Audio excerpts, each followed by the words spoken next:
कहीं लाहौर के रंग तो कहीं शहर कायद की रोशनियाँ। देखने में हकीकी लगने वाली ये तमाम अशिया सोहेल अहमद ने कागज और गत्तों से तैयार की हैं। इस काम की शुरुआत उन्होंने क़याम पाकिस्तान से कबल गुज़िश्ता अदवार में तारीखी मैरीवेदर टावर से की। शिप भी बनाया है मैंने, एरोप्लेन भी है और कुछ बिल्डिंग्स भी हैं।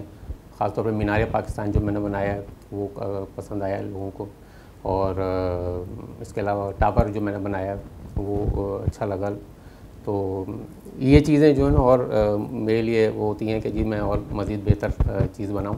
सोहेल अहमद कार्डबोर्ड से बहुत सी छोटी अशिया इंतहाई नफासत से तैयार करते हैं, जिन पर हकीकत का गुमा होता है। बहरी जहाज रिक्शा बनाने के बाद अब ताज महल का काम जारी है।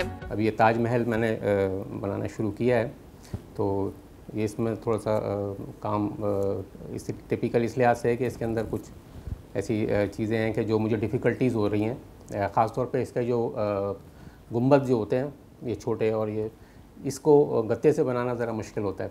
मेहनत से बनाई गई इन अशिया को देखकर इस बात का अंदाजा लगाया जा सकता है कि शौक और लगन हो तो बेकार चीजों से बहुत सी दिलचस्प अशिया बनाई जा सकती हैं। हुनर और शौक का कोई मोल नहीं। सोहेल अहमद ने गत्तों की मदद से ऐसी खूबसूरत अशिया तैयार की कि देखने वाले हैरान रह गए। कैमरामैन आमिर शाह के साथ आमना असद, डॉन न्यूज़, कराची।